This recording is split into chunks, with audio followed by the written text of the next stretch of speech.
Puji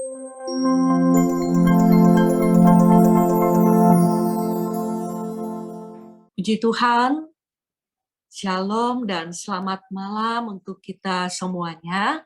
Secara khusus untuk Ibu Gernaida, terima kasih Bu, selalu setia hadir di dalam acara UBI untuk mengajar kita banyak hal.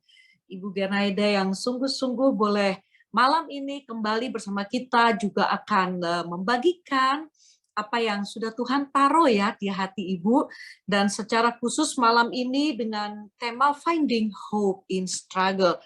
Saya kira hari-hari ini mungkin akan ada lebih banyak lagi struggling yang kita hadapi gitu ya, dengan berita, dengan keadaan, dengan kondisi. Dan malam ini kita akan dengar pemaparan, kita akan dengar pengajaran apa yang Ibu Gernaida akan sampaikan kepada setiap kita.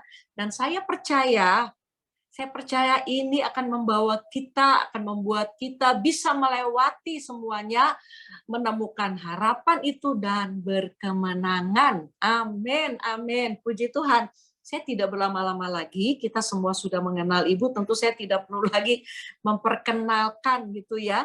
Nanti juga Bapak Ibu Saudara akan mendengar ulang lagi waktu kita akan kembali menayang acara pada malam ini lewat siaran di YouTube yang akan bisa kita ikuti kembali, kita dengar lagi, dan kita belajar lagi bersama-sama. Puji Tuhan, saya tidak berlama-lama, sebelum mulai, saya ajak kita berdoa bersama.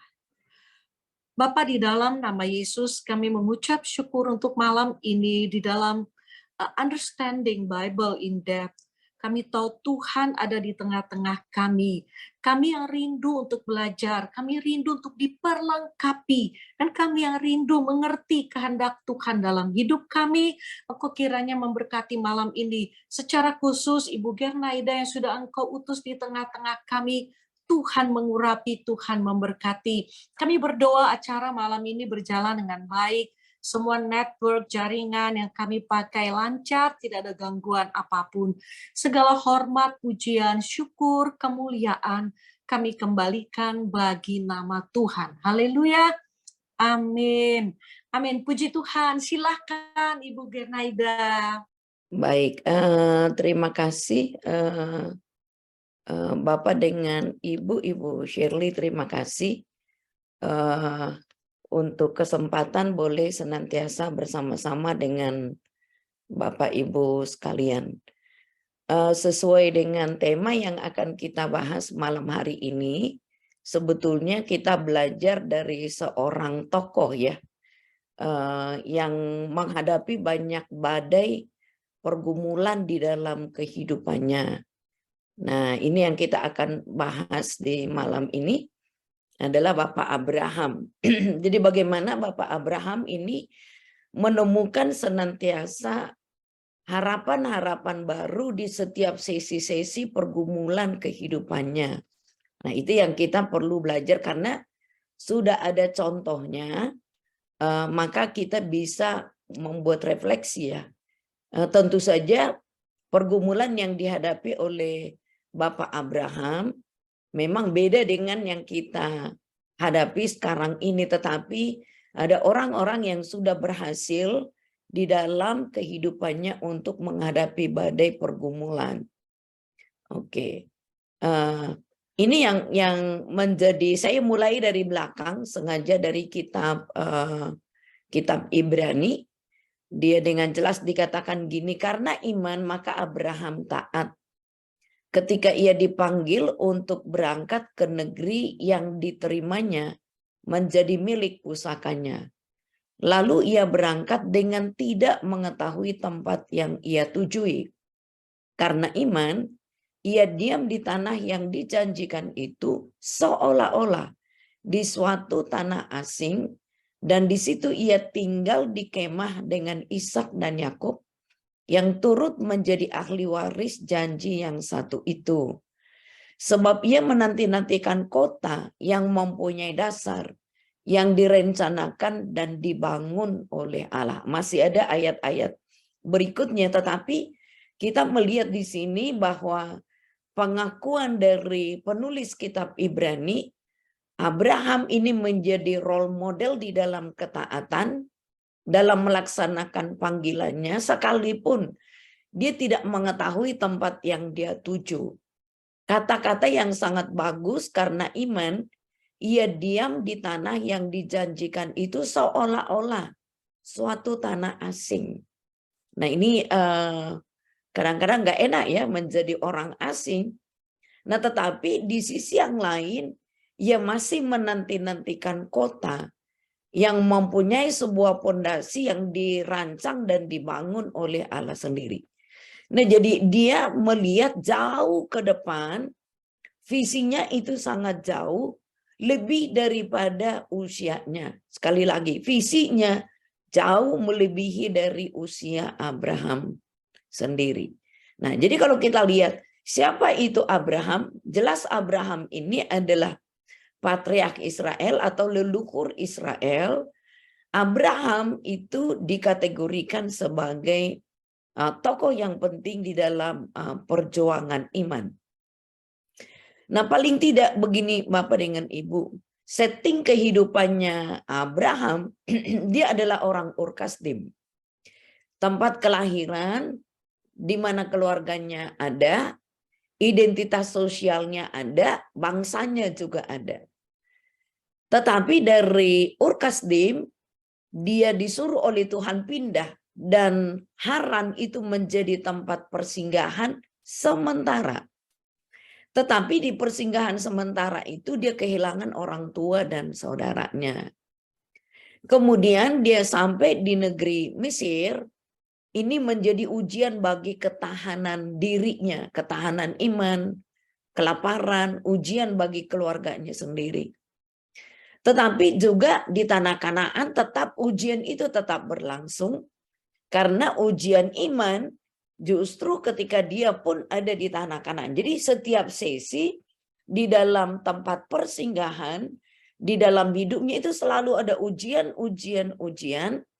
sambil menanti apa yang dijanjikan oleh Tuhan. Nah ini semacam sebuah siklus dari seseorang, dari dia lahir, kemudian dia berkembang di tengah-tengah keluarga, di tengah-tengah bangsa, tetapi sekarang disuruh oleh Tuhan, dia pergi ke negeri asing. Nah kemudian dia mengalami perjumpaan dengan Tuhan sekaligus juga masalah-masalah di dalam kehidupan. Nah jadi bagaimana dia menemukan rangkaian-rangkaian dari pengharapan di tengah-tengah situasi yang sulit itu. Itu yang mau kita lihat. Nah siapa Abraham? Abram disebut dengan Avram. Jadi Av itu bapak, Ram itu banyak. Ya, jadi kalau dikatakan Abraham itu bapak dari banyak orang. Abraham itu adalah anaknya Terah. Tadi sudah dikemukakan dia berasal dari Ur Kasdim. Abraham ini lahir ketika Terah udah cukup tua sebetulnya dalam ukuran usia kita, 130 tahun. Dan Abraham ini ketika papanya itu meninggal di usia 75 tahun, udah 205 tahun. Jadi usia manusia di zaman itu cukup tua ya. Jadi Abraham ini dilahirkan di dalam keluarga yang cukup berusia lanjut, kalau boleh kita katakan demikian. Nah, apa yang menarik di dalam Abraham ini, saya coba gambarkan sedikit kehidupannya ya, tahun 2050 sebelum Masehi. Dugaannya begitu. Tanggal yang definitif itu agak susah ya. Nah, Abraham lahir di Ur Kasdim.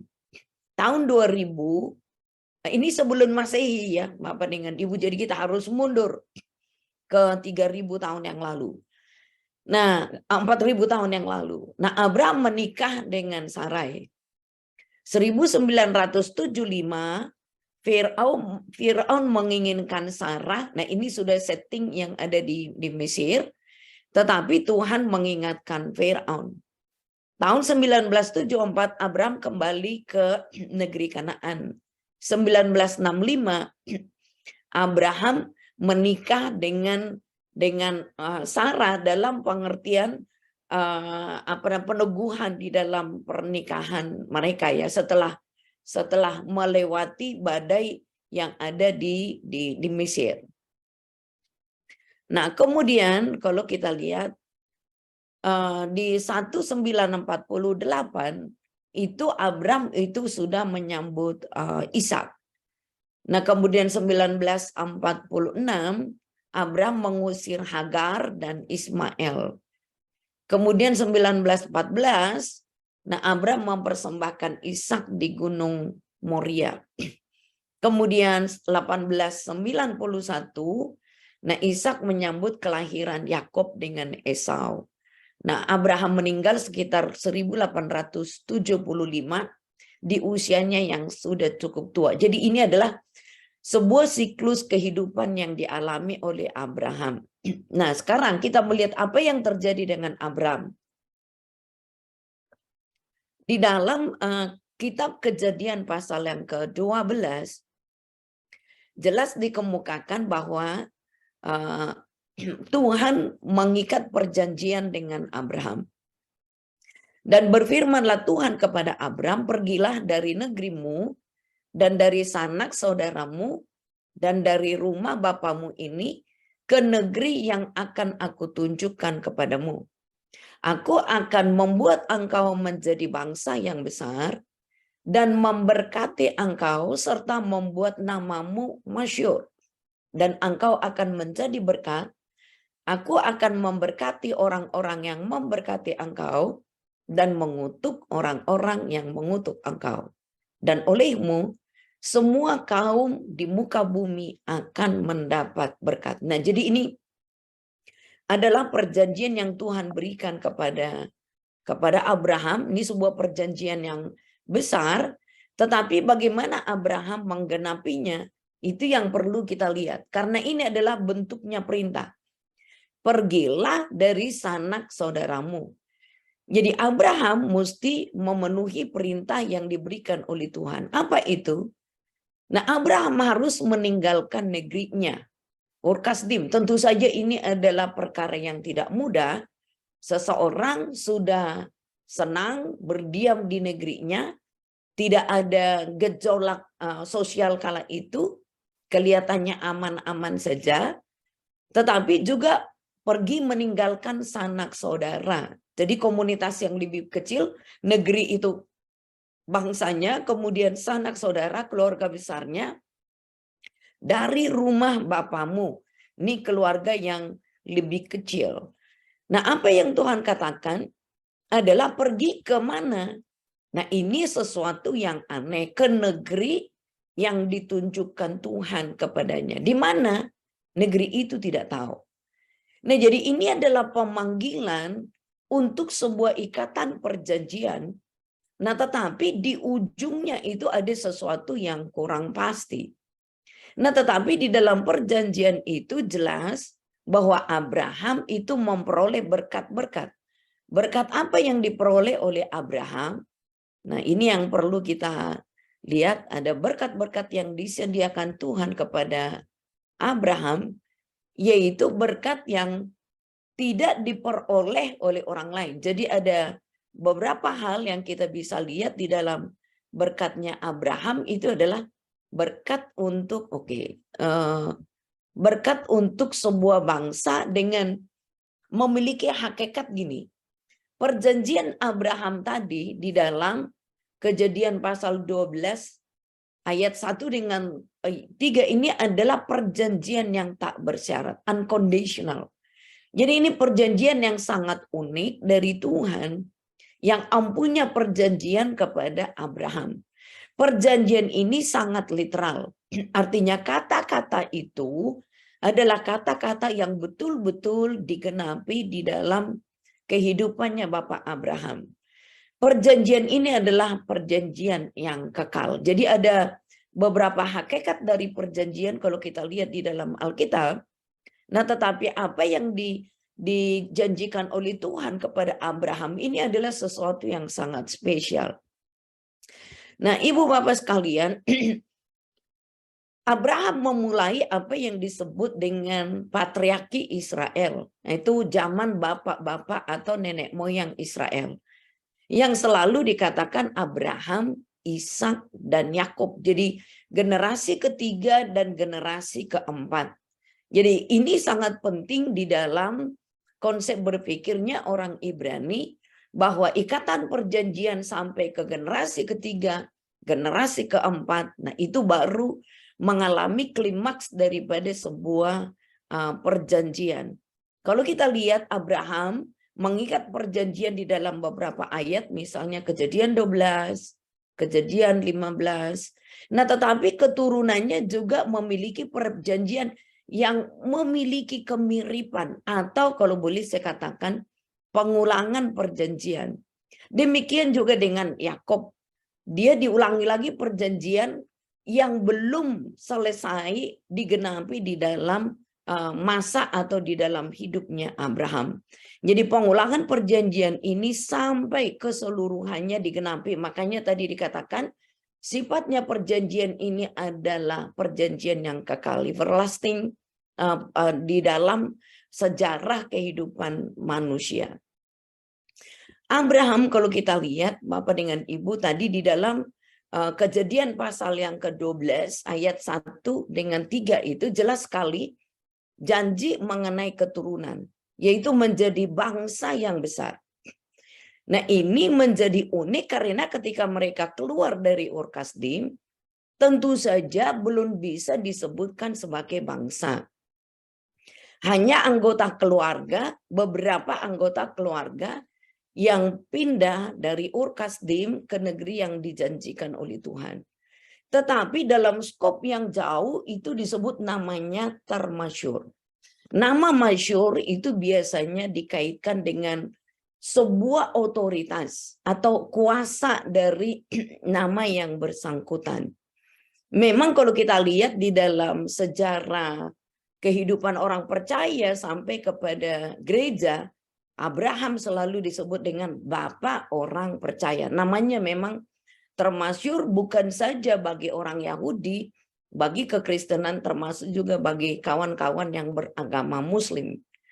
Nah, Tuhan menjanjikan dia menjadi mediator berkat bagi bangsa-bangsa. Jadi ini jangkauannya sangat luas. Tetapi kalau kita lihat antara kegenapan perjanjian dengan sesi-sesi kehidupannya Abraham itu jauh berbeda. Nah, setelah ada beberapa peristiwa, maka di dalam Kejadian 15 itu perjanjian itu diteguhkan ulang. Jadi ada beberapa masalah krisis yang dihadapi oleh Abraham, tetapi perjanjian diulangi lagi, diteguhkan lagi. Isi janjinya sama, keturunannya menjadi bangsa yang besar. Tetapi di Kejadian 15 itu disampaikan sebuah proses di mana keturunannya akan menjadi budak selama 400 tahun. Nah, tentu saja ini tidak enak ya. Demi kegenapan perjanjian itu ada sebuah proses waktu yang cukup panjang di mana 400 tahun lamanya keturunan dari Abraham yang dijanjikan itu akan menjadi budak. Kapan waktunya? Sampai kedurjanaan orang Amori itu menjadi klimaks. Jadi Bapak Ibu kalau kita lihat antara perjanjian dan kegenapan-kegenapannya, nah itu biasanya ada penjelasan-penjelasan yang lebih detail daripada perjanjian sebelumnya. Walaupun itu sama sekali tidak mengubah. Artinya makin ke depan perjanjian itu makin jelas dan makin mendetail. Nah, karena itu ada dua hakikat daripada perjanjian. Perjanjian yang umum selalu dikatakan baik kepada Abraham, Ishak, Yakub, termasuk juga nanti Yusuf, itu adalah janjinya tentang apa? Tanah, negeri. Nah, kemudian tentang keturunan. Keturunan itu menjadi keluarga, keluarga menjadi suku, suku bangsa, dan bangsa-bangsa. Nah, tetapi di dalamnya juga ada berkat dan penebusan. Nah, kalau kita lihat perjanjiannya Bapak Abraham ini adalah perjanjian yang kekal. Tadi sudah disampaikan bahwa apa yang Tuhan sampaikan itu adanya tanah yang dijanjikan oleh Tuhan sebagai warisan kelak di kemudian hari bagi keturunan Bapak Abraham. Nah, tetapi juga ada tanah perjanjian nanti yang bersifat eskatologis. Lalu umat menjadi sebuah bangsa, umat yang dipilih oleh Tuhan. Di dalam perjanjian kekal itu selalu disampaikan penebusan atau adanya keselamatan. Maka di kemudian hari bahwa perjanjian kekal ini akan selalu dihubungkan dengan mesianik ya, keharapan untuk datangnya Sang Mesias, dan perjanjian ini tanpa syarat. Artinya ini adalah perjanjian yang dibuat oleh Tuhan sendiri dan perjanjian ini digenapi sampai nanti tuntas digenapi dan Tuhan tidak akan pernah membatalkannya. Sekalipun manusia itu batal melakukannya ya. Nah, apa yang perlu kita ketahui Bapak dengan Ibu di dalam implementasi daripada perjanjian ini. Nah, tentu saja ada tahapan-tahapan yang dilakukan oleh Bapak Abraham dan termasuk juga masalah-masalah pergumulan kehidupan yang dihadapi oleh Bapak Abraham sendiri. Tetapi disinilah kesetiaan Abraham untuk mengiring Tuhan diperlihatkan bahwa pengharapannya tidak pupus sekalipun apa yang dijanjikan Tuhan itu belum ada di hadapan mata. Jadi bagaimana Abraham bisa menemukan penggenapan daripada perjanjian di tengah-tengah pergumulan-pergumulan, di tengah-tengah badai yang dia hadapi. Yang pertama, ternyata Abraham itu adalah musafir. Dia hidup sebagai orang asing. Tadi di dalam kitab Ibrani sudah dikatakan bahwa Abraham itu melihat kota itu masih sangat jauh, masih ada samar-samar. Dia tinggal di daerah-daerah yang dia jalani itu adalah sebagai orang asing. Nah, ini adalah peristiwa ketika baru saja Tuhan mengikat perjanjian dengan Abraham, ternyata yang dia hadapi adalah sebuah masalah besar, yaitu kelaparan. Nah, ini yang menyebabkan Bapak Abraham dengan Sarah harus hijrah ke Mesir. Di Mesir, Firaun menyambut Abraham dengan baik-baik. Karena apa? Ia sangat mengingini perempuan itu. Artinya bahwa Ibu Sarah itu mendapat tempat di dalam hatinya Firaun. Setelah ada cerita-cerita mengatakan, waduh, Sarah itu sangat cantik sekali dan dia menjadi viral di zaman itu. Nah, konsekuensinya adalah dan Abraham mendapat kambing, domba, lembu sapi, keledai jantan, budak laki-laki dan perempuan, keledai betina dan unta. Nah, ini adalah sebetulnya prinsip ganti rugi karena rupanya Abraham pernah mengaku bahwa Sarah itu adalah adiknya. Nah, ini adalah legal bagi seorang raja untuk mengambil siapapun di wilayah kekuasaannya karena dia punya otoritas. Apa yang Tuhan lakukan? Tetapi Tuhan menimpakan tulah yang hebat kepada Firaun. Demikian juga kepada seisi istananya karena Sarai, istri Abram itu. Nah, jadi di sini ada kepentingan Abram untuk selamat dari bala kelaparan. Nah, tetapi ancaman dia sebagai orang asing juga tidak tanggung-tanggung. Nah, kelaparan mengakibatkannya pindah ke Mesir. Kalau kita lihat dari sisinya Abraham, ternyata di Mesir Abraham itu tidak punya jaminan keamanan. Termasuk jaminan kehidupan. Karena apa? Dia adalah orang asing. Kecantikan Sarai itu bisa menjadi ancaman bagi Firaun dan ini terjadi berulang-ulang. Sarai dibawa ke istana Firaun karena dia bisa menjadi miliknya raja. Nah, mungkin juga Abraham berpikir daripada Sarai mati, lebih baik dia di istana sang raja, walaupun dia mungkin juga ada pergumulan batinnya. Nah, tetapi disinilah Abram diingatkan oleh Tuhan bahwa dengan cara Tuhan menimpakan tulah atas Firaun, nah ini juga menjadi kritik bagi Bapak Abraham bahwa janji Tuhan kepada Abraham itu akan senantiasa digenapi. Dan itulah itu tentu saja membuat Firaun ketakutan sampai dia tahu bahwa oh ternyata ini bukan adiknya Bapak Abraham, oh ini ternyata adalah istrinya. Maka Tuhan pada sesi ini menyelamatkan Abraham lolos daripada persoalan kehidupan. Nah, ini yang kembali membuat Abraham harus fokus kepada perjanjian Tuhan. Dengan demikian, di sini untuk harapannya harus di-restore kembali. Jadi dia menemukan harapan baru daripada pertolongan Tuhan.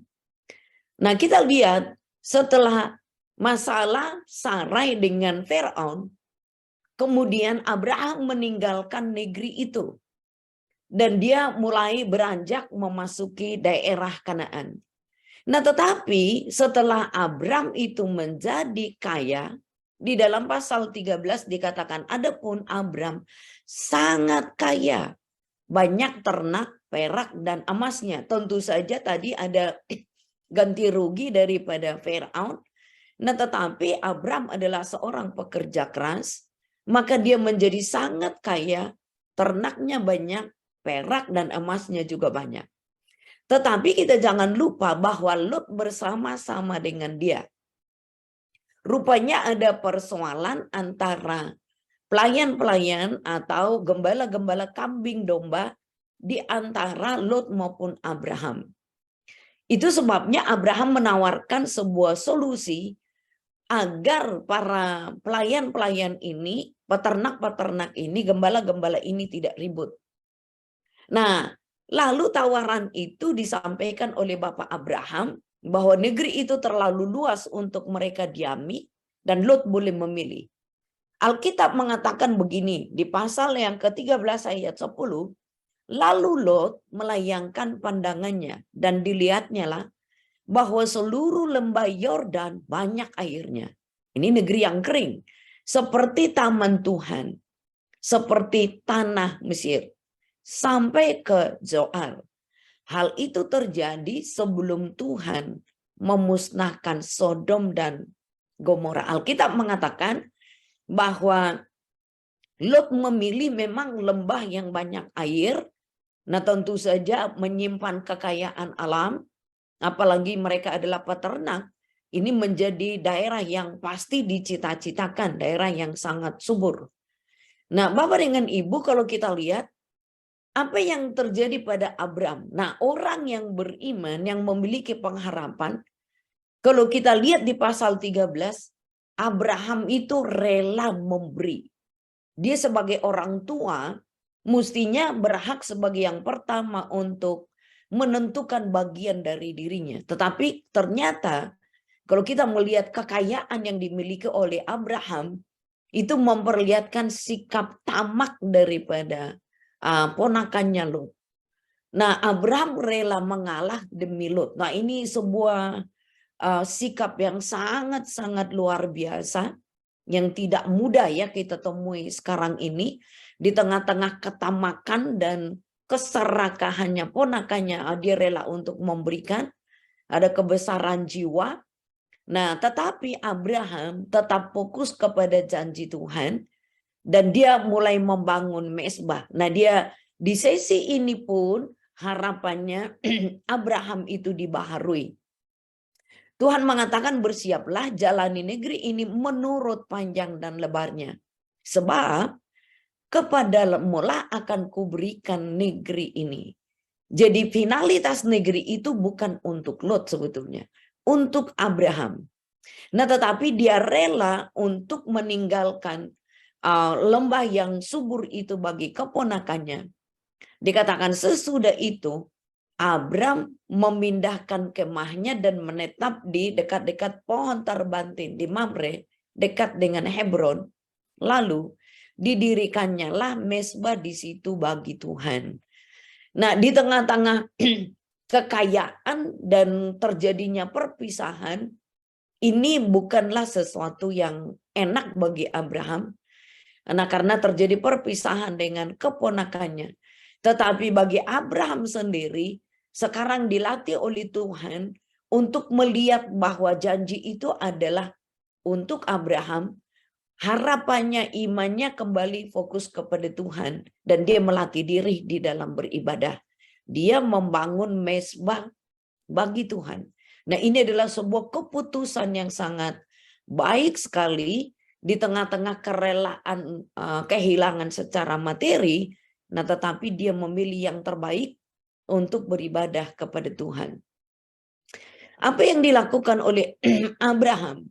Nah, ternyata dengan berpisahnya Lot daripada dirinya, tidak juga menyelesaikan banyak masalah. Artinya selalu ada masalah di dalam kehidupannya si Lot ini. Jadi ada terjadi peperangan antara raja-raja dari timur, Rafael raja dari Shinar, Aryok raja Elasar, Kedorlaomer raja Elam, Tideal raja Goim. Nah, ini ribut dengan raja-raja di wilayah Sodom, yaitu Bera rajanya Sodom, Birsya rajanya Gomora, Shinab raja Atma, Shemeber raja Jeboim, Bela raja Jordan. Jadi ini adalah peperangan antara bangsa-bangsa di Timur Tengah kala itu.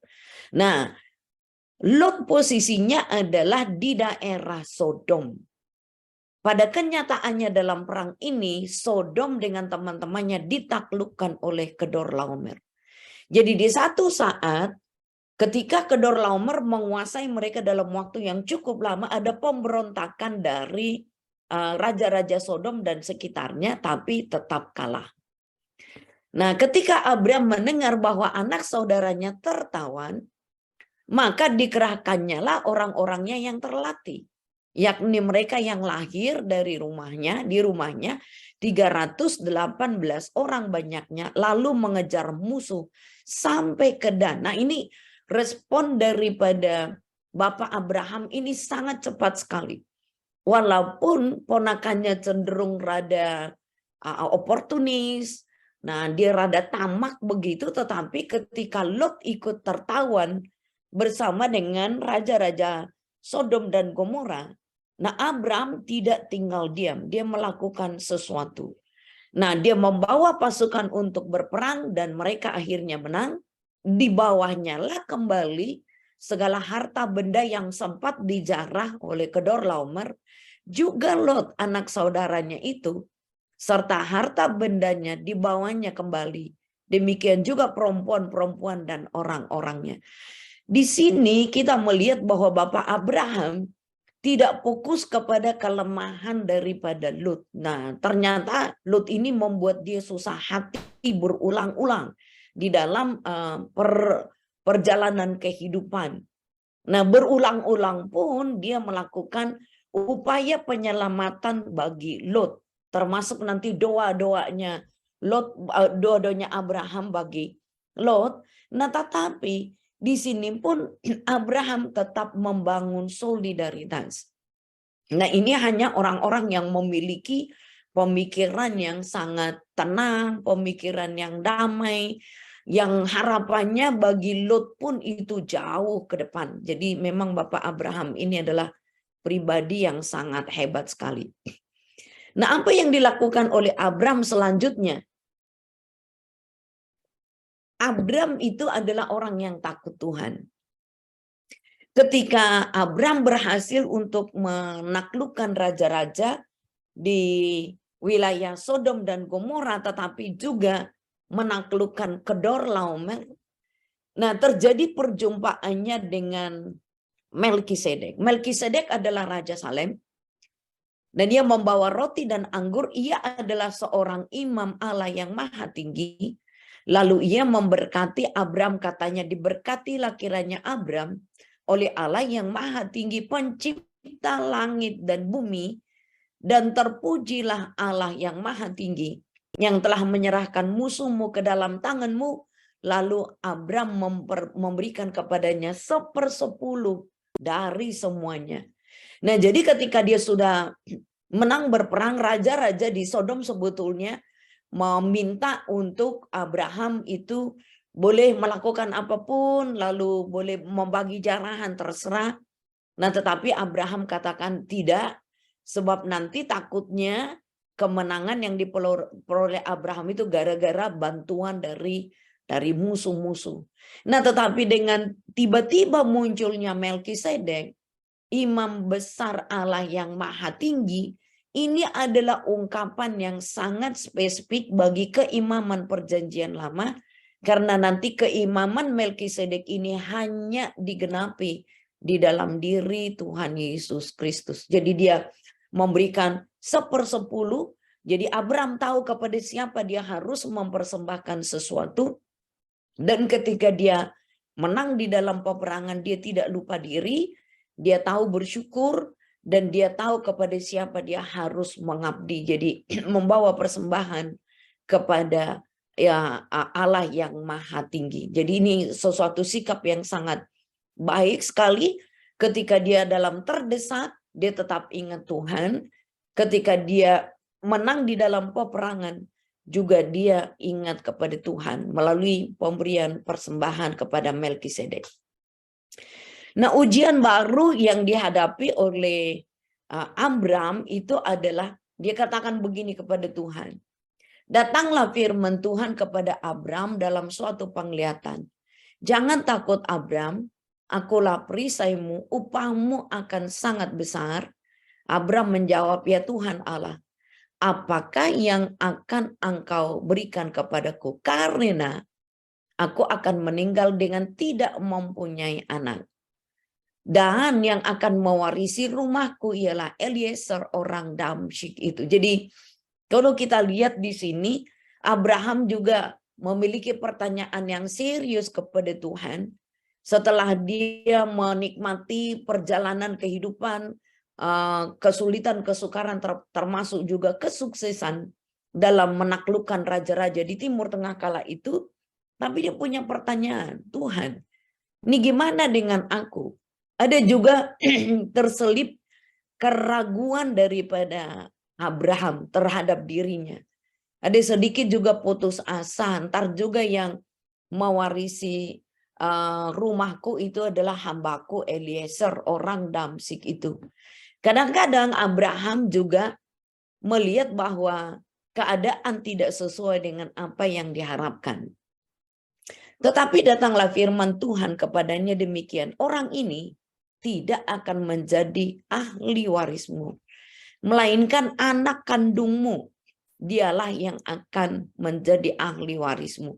Jadi di tengah-tengah pergumulannya Abraham untuk menikmati janji-janji Tuhan itu juga sebagai manusia ada pertanyaan, ada keraguan, ada keputusasaan, ada harapan-harapan yang tidak sesuai. Tetapi Tuhan selalu ingatkan dia. Dia mengatakan bukan, orang ini bukan ahli warismu, melainkan anak kandungmu. Jadi di tengah-tengah penderitaan, ketakutan, kekhawatiran sebagai manusia, nah Tuhan selalu meneguhkan janjinya kepada Abraham.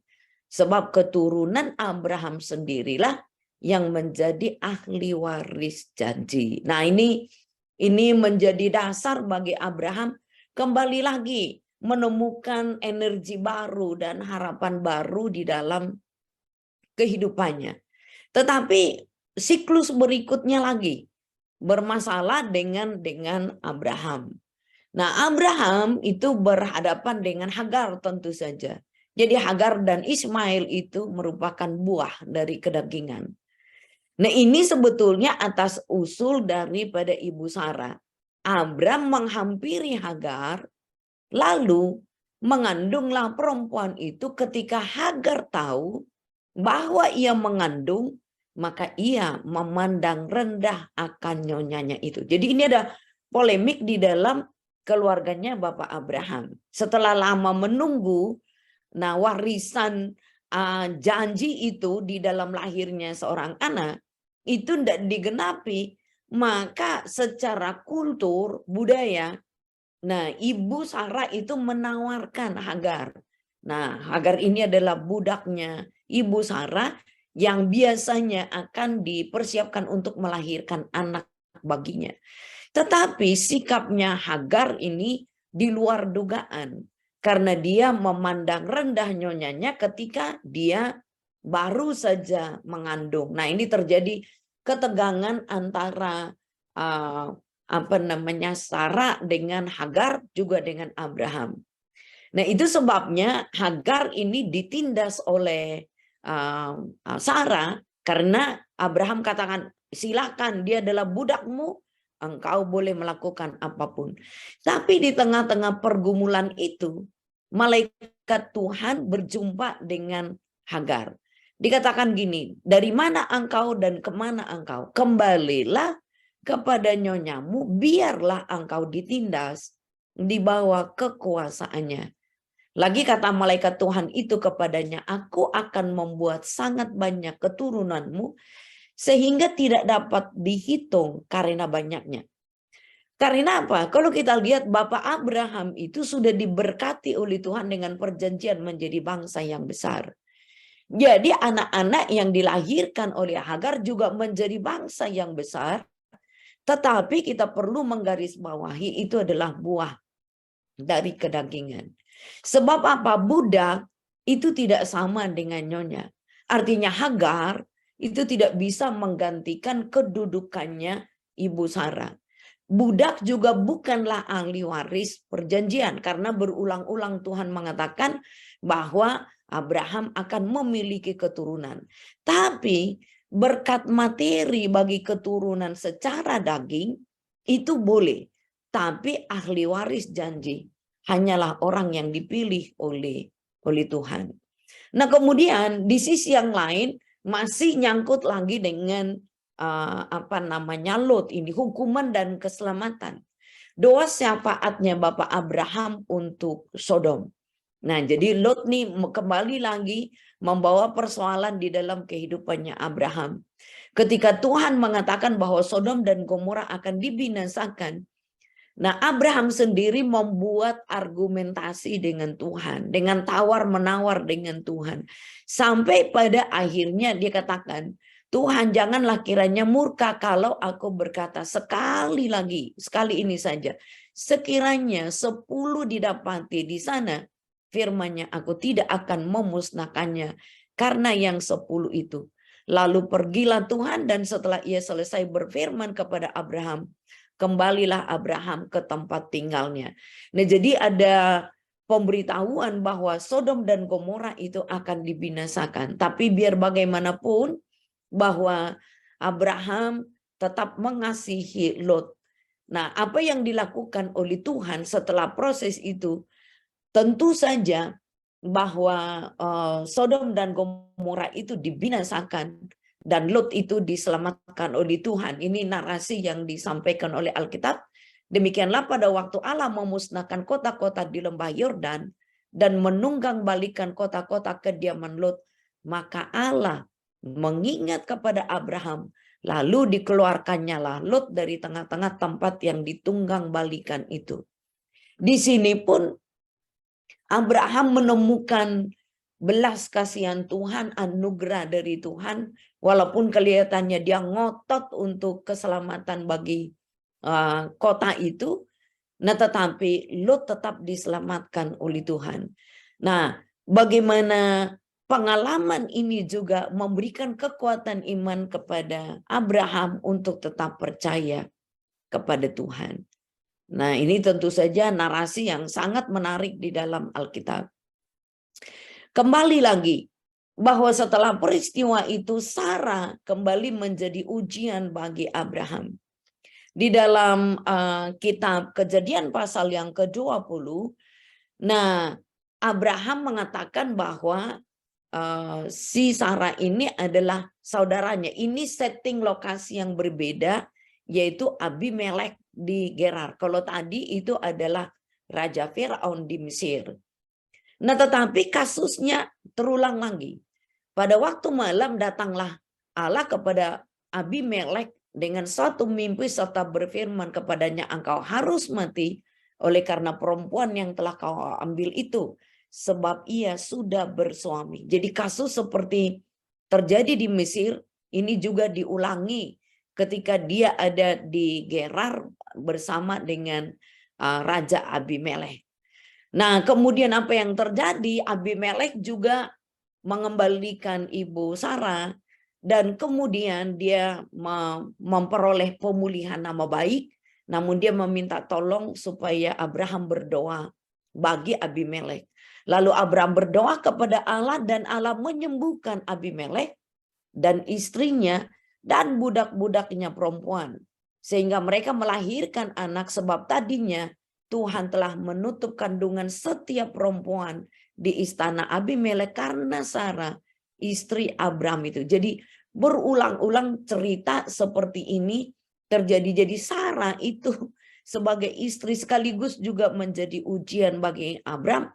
Tapi berulang-ulang Tuhan memberikan jalan keluar bagi Abraham. Dia selalu melihat pertolongan Tuhan di tengah-tengah pergumulan yang sangat serius itu.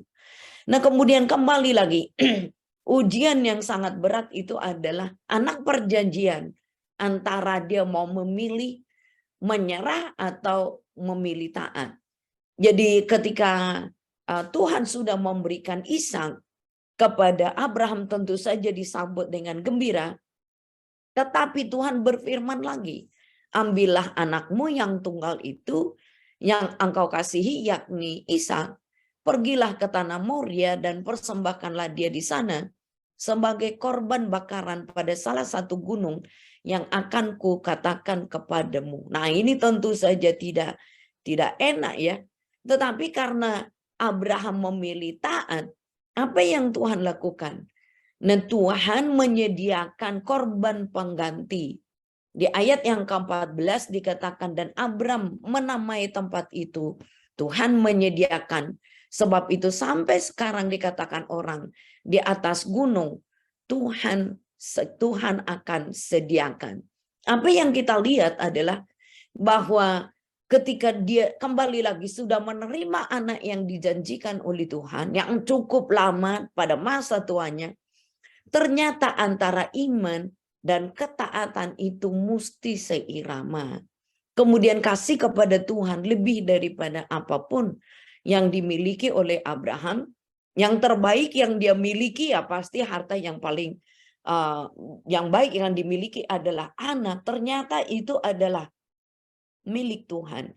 Tetapi konsep berpikir Abraham, imannya itu dibaharui oleh Tuhan. Sekarang dia menemukan jalan lagi bahwa Tuhan Maha menyediakan. Disinilah harapannya Abraham timbul kembali, ingat lagi dengan janji Tuhan. Jadi siklusnya berulang-ulang bagaimana dia ditolong oleh Tuhan. Sekarang dengan kematian Sarah, maka terjadi perpisahan dan persimpangan. Nah, Sarah hidup 120 tahun lamanya, itulah umurnya Sarah. Kemudian matilah Sarah di Kiryat Arba, yaitu di Hebron di tanah Kanaan. Lalu Abram datang meratapi dan menangisinya. Nah, tentu saja apa yang terjadi dengan Bapak Abraham ini kehilangan dan kesepian.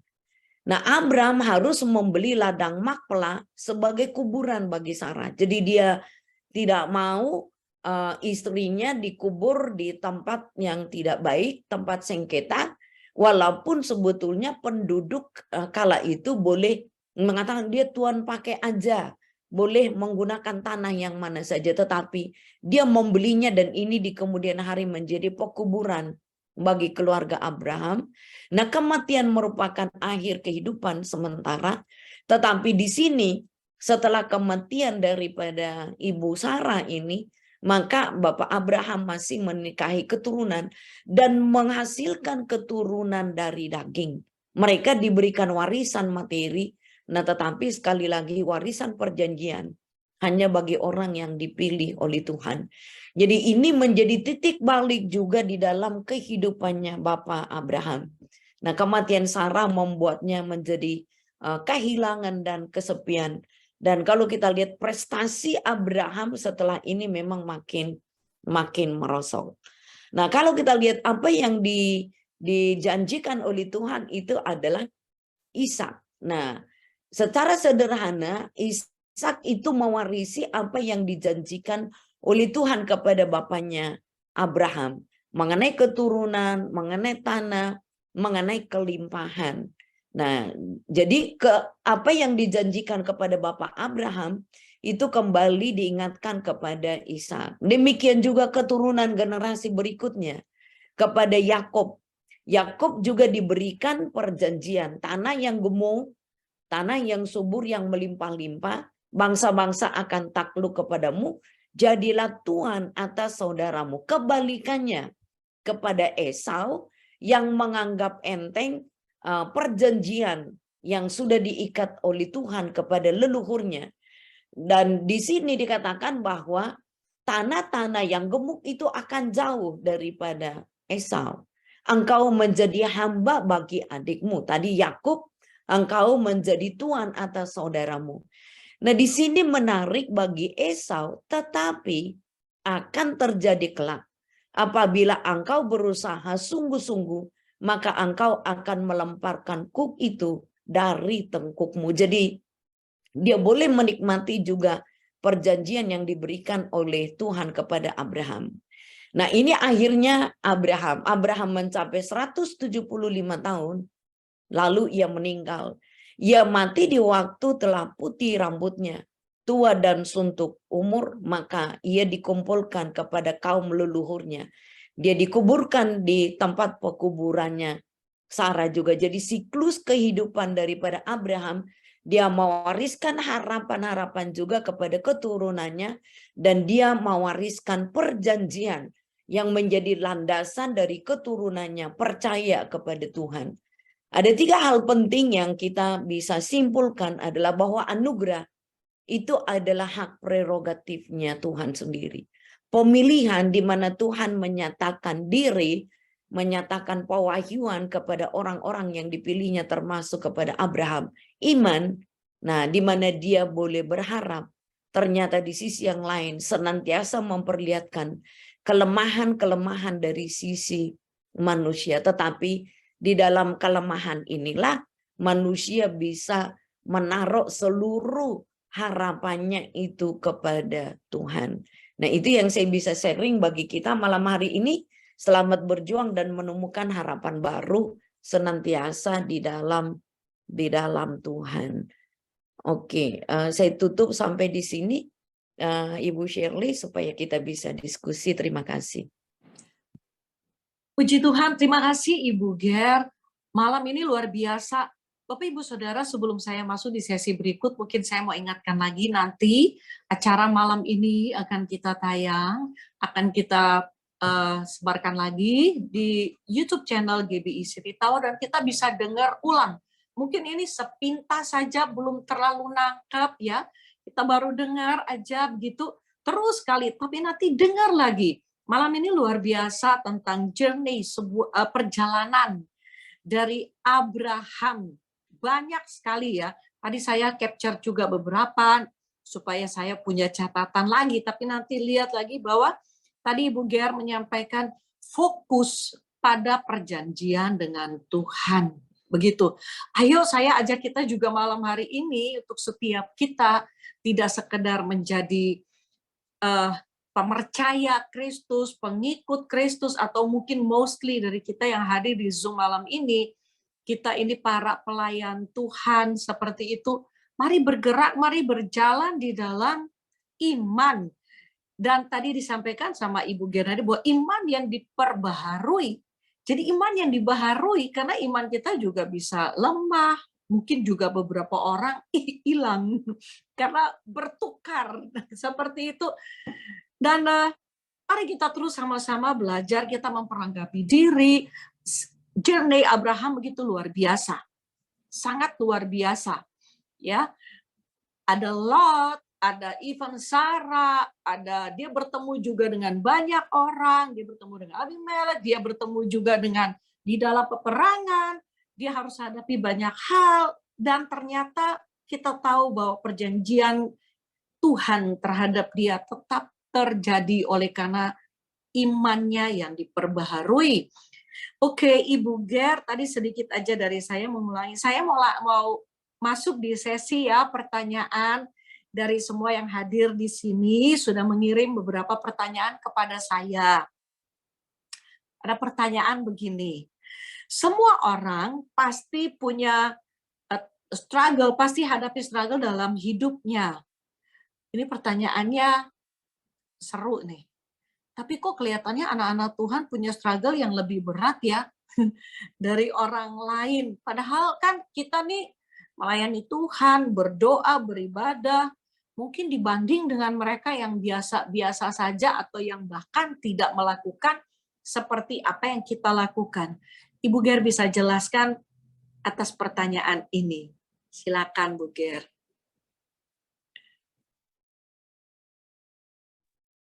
Oke, baik. Tapi rasanya sih kalau kita mau jujur ya, apakah benar bahwa anak-anak Tuhan itu struggle-nya itu lebih banyak daripada orang lain? Karena mereka barangkali nggak cerita saja. Ini adalah sama seperti pemazmur mengatakan, kok aku lihat orang-orang fasik itu dia gemuk, dia makmur, dia subur, dia tidak kena tulah, tapi kok aku ikut Tuhan, tapi kok rasanya kok aku menderita gitu. Pertanyaan kita juga barangkali sama dengan pertanyaannya pemazmur ya. Tapi dikatakan begini, ketika aku masuk di dalam rumahmu, jadi berjumpa dengan Tuhan, barulah dia tahu ternyata apa yang dia lihat itu tidak selalu sama dengan apa yang Tuhan rancang. Jadi hal-hal yang kelihatannya senang, sukacita, makmur, tidak kena tulah itu pada akhirnya juga akan mempertanggungjawabkan apa yang dikerjakan dan dilakukannya. Dengan demikian, perjumpaan dengan Tuhan, dia bisa selebrasi mengatakan sekalipun dagingku, tulangku habis lenyap, tapi engkau adalah bagianku. Nah, artinya bahwa pergumulan kita, kalau kita rasa itu lebih berat dari orang lain, tidak senantiasa demikian. Atau kita yang mengubah cara pandang kita seperti pemazmur. Karena apa? Setiap struggle, kalau nasihatnya Paulus kan kepada jemaat di Korintus, dikatakan ujian dan yang kita hadapi, pencobaan yang kita hadapi, tidak akan pernah melampaui batas dari kekuatan kita. Ketika kita menghadapi ujian itu sudah diberikan jalan keluar. Jadi artinya Tuhan menyiapkan jalan keluar.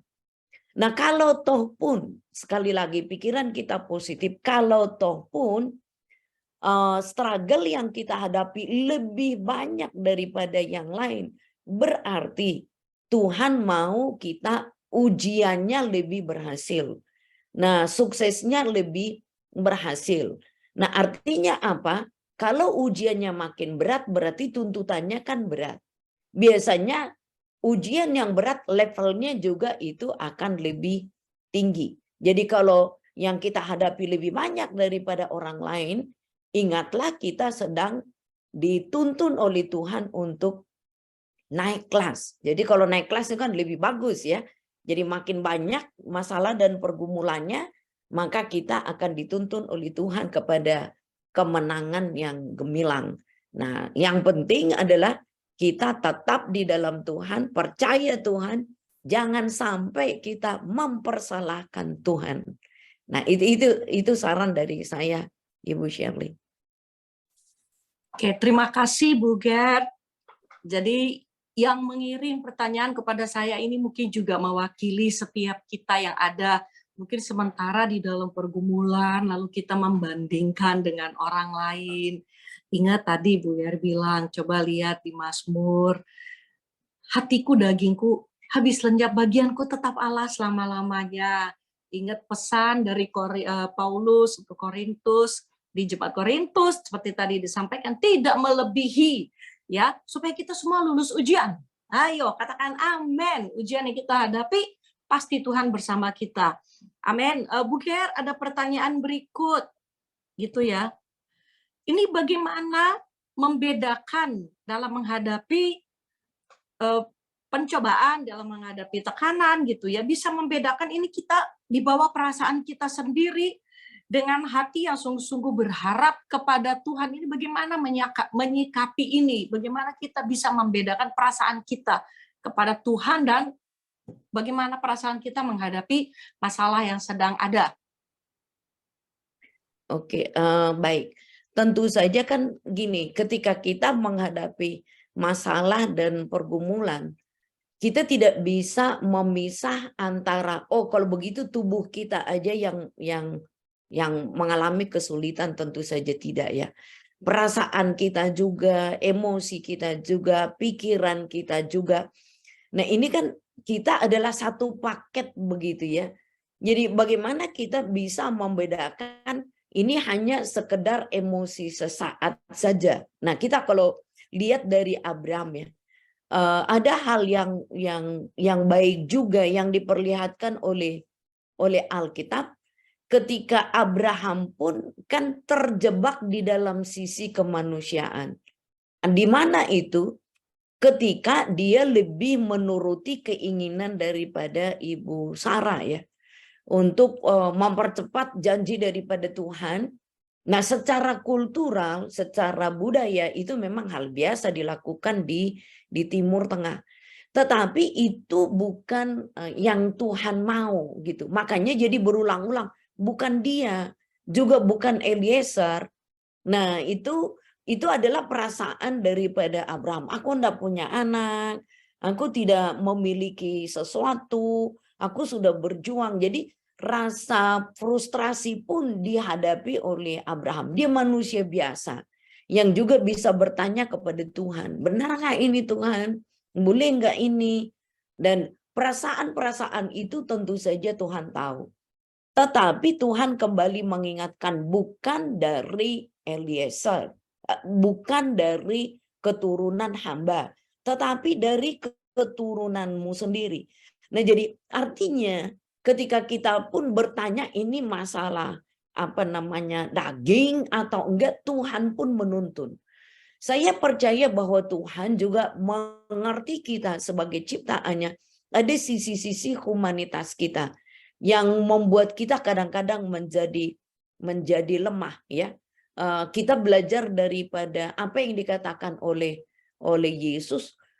Memang kadang-kadang tubuh ini lemah. Walaupun roh itu penurut, tubuh ini kan bisa juga ya mengalami kelelahan juga ya, kelemahan ya.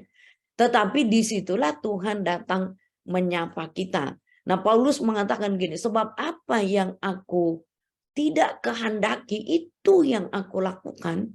Kan nggak mau kan? Tapi itu, nah, jadi Paulus memperlihatkan memang manusia daging ini kita senantiasa bergumul. Untuk apa? Untuk menaklukkan keinginannya.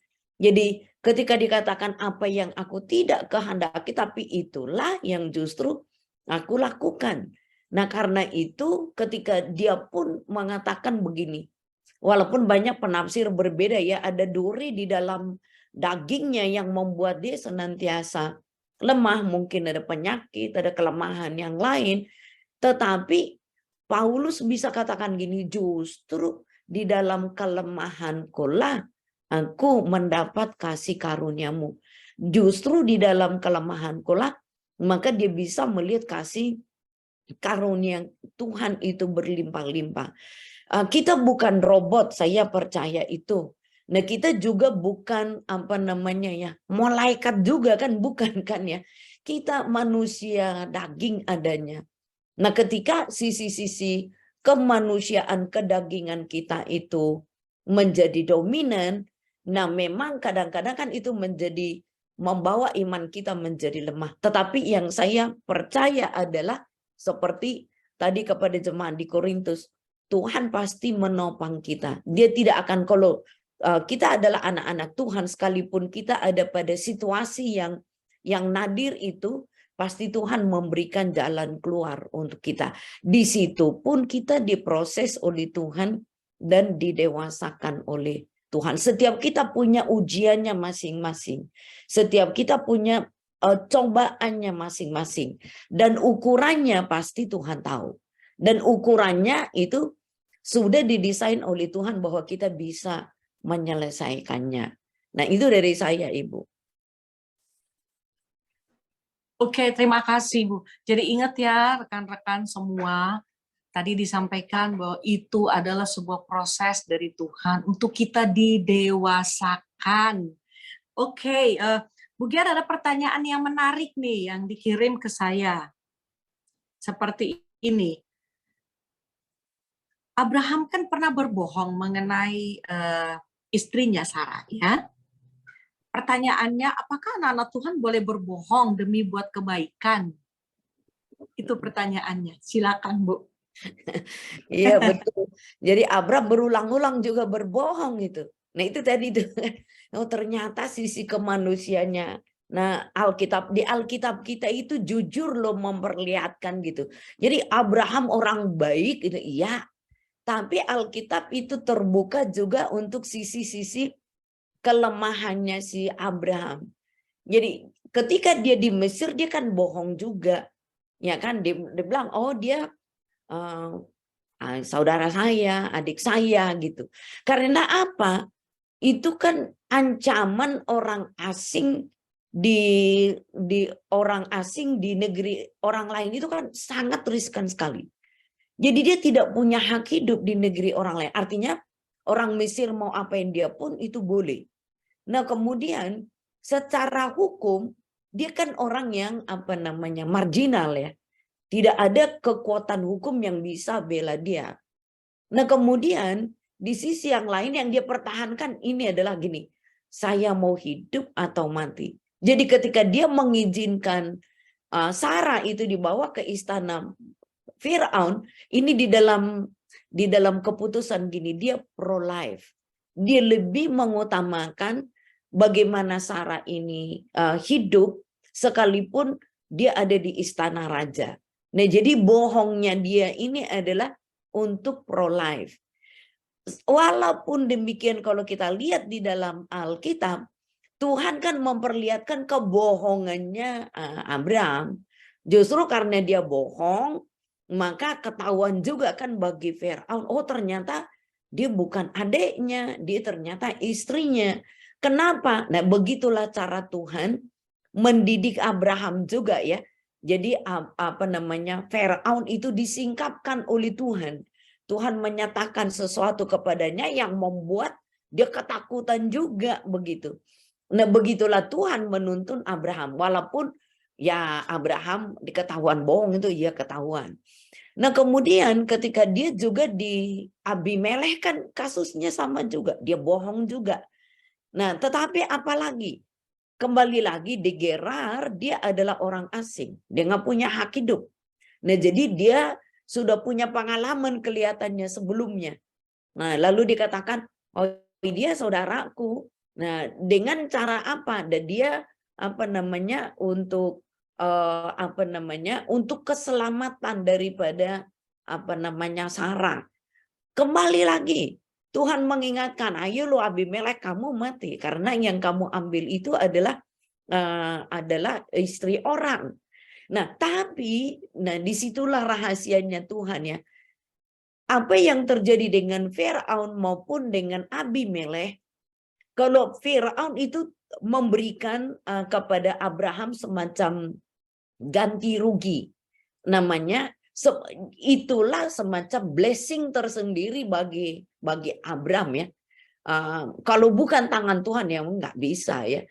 Untuk apa? Jadi dimodalin kambing, domba, harta kekayaan, budak-budak diberikan kepadanya. Hal yang sama juga terjadi di Gerar, dan setelah itu dalam waktu yang cukup lama nanti Abraham tinggal di Gerar sampai lahirnya Ishak ya. Dan Ishak itu tinggal di wilayah itu dan dia juga diberkati oleh Tuhan. Ketika ada bala kelaparan, Ishak itu menabur di wilayah itu. Jadi memang sisi-sisi jeleknya manusia itu juga dibukakan oleh Tuhan. Apakah Tuhan tolerir dengan bohongnya? Tidak, tentu saja. Jadi secara manusia pun pasti dia malu. Karena pada akhirnya Firaun tahu bahwa dia bohong, Abimelek tahu bahwa dia bohong. Nah, kalau kita lihat di dalam Alkitab, memang ada beberapa narasi bahwa Abram juga diperlihatkan ya sisi-sisi kelemahannya juga. Misalnya agak kurang fair juga dengan anak-anaknya yang lain, terutama kepada Ismail. Jadi dia buang tanggung jawab begitu. Ya udah, kalau Nyonya Sarah mau usir aja gitu. Mestinya sebagai papa dia mesti bertanggung jawab untuk keamanan dari ibu Sarah juga Hagar dengan Ismail. Tetapi itu tidak dilakukan. Siapa yang nolong dia? Malaikat Tuhan. Kembali ke Hagar dengan Ismail balik ke rumah nyonyamu. Nah, itu siapa yang meneguhkan perjanjiannya? Malaikat Tuhan.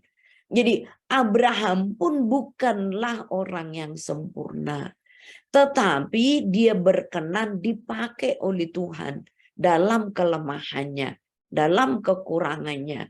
Tuhan berkenan menjadikan Abraham itu sebagai role model iman, walaupun secara manusia tetaplah dia adalah orang berdosa, dia punya kelemahan, dia bukan orang yang sempurna. Dan saya kira kita belajar banyak ya, kalau kita tuntut kita sempurna, ternyata nggak bisa jadi frustrasi. Kayaknya ini repot juga ya.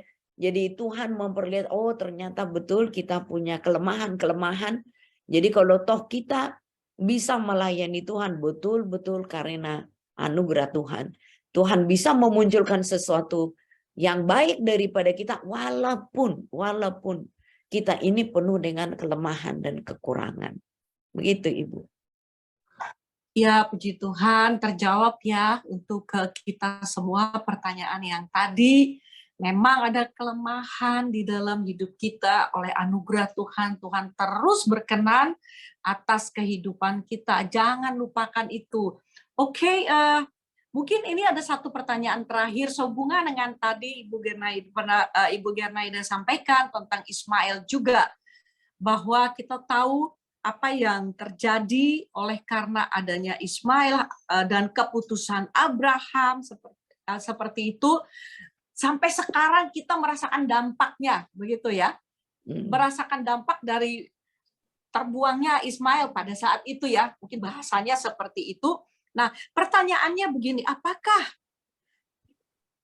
karena yang tadi Abraham lakukan berdampak kepada kita. Apakah perbuatan buruk yang nanti atau kita lakukan ini, apakah bisa berdampak seterusnya kepada generasi berikutnya? Seperti itu. Dan apakah ini juga berdampak kepada janji Allah di dalam hidup kita? Itu pertanyaannya, Bu. Oke, jadi kita melihat begini, tadi di dalam perjanjian Abraham itu, perjanjiannya itu kekal. Jadi tidak dibatalkan oleh kelemahannya Abraham, oleh kekurangannya Abraham. Nah, itu perjanjian yang sangat hebat sekali, dan itu digenapi secara literal ya di dalam sejarah Abraham dan keturunannya. Nah, sekarang kalau dilakukan sesuatu yang negatif gitu ya, apakah akan berdampak bagi generasi ke depan yang tentu saja yang menikmati pengalaman itu di dalam kehidupannya Ismail ya. Makanya kalau kita lihat di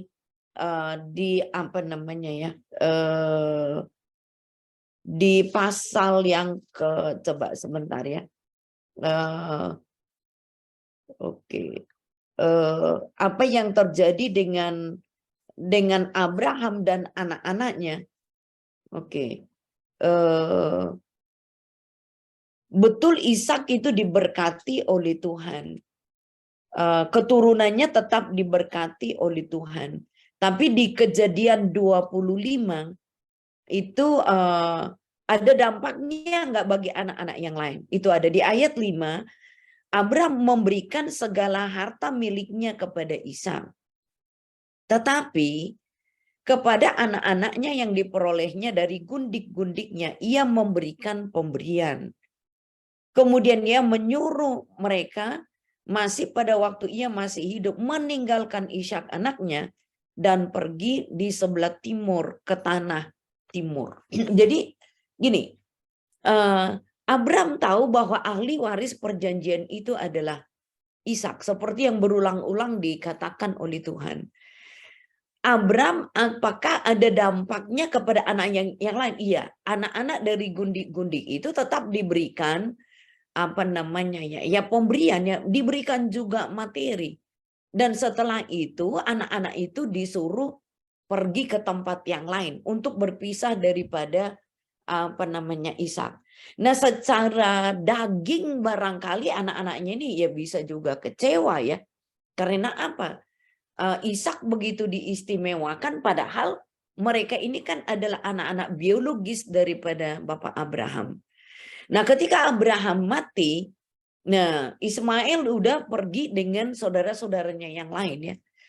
Ketika Abraham mati, diberitahukan juga kepada Ismail, dia masih melihat papanya, tetapi sudah tidak di dalam keadaan yang hidup ya.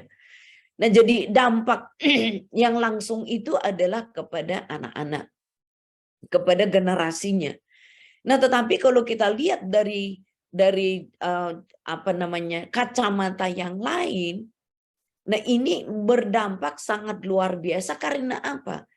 Ada ikatan perjanjian yang diikat oleh Tuhan dengan Abraham. Jadi sekali lagi anak-anaknya secara biologis diberikan materi, tetapi anak perjanjian itu menjadi ahli waris, tadi ada penebusan, ada keselamatan itu sampai kepada Mesias. Nah sekarang bagi kita, jadi ini kita harus lihat dengan yang berbeda ya dengan kita. Nah apa yang kita lakukan, apakah akan berdampak bagi keturunan kita? Nah jawaban saya begini, kalau kita mau memberkati anak-anak kita, saya percaya generasi kedua, generasi ketiga akan diberkati oleh Tuhan. Itu harapan kita. Di dalam siapa? Di dalam Kristus. Nah, kalau ada relasi yang bermasalah, kalau seandainya ada relasi yang bermasalah, kurang harmonis, apa yang segera dilakukan?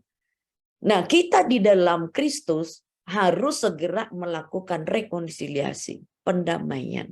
Supaya apa?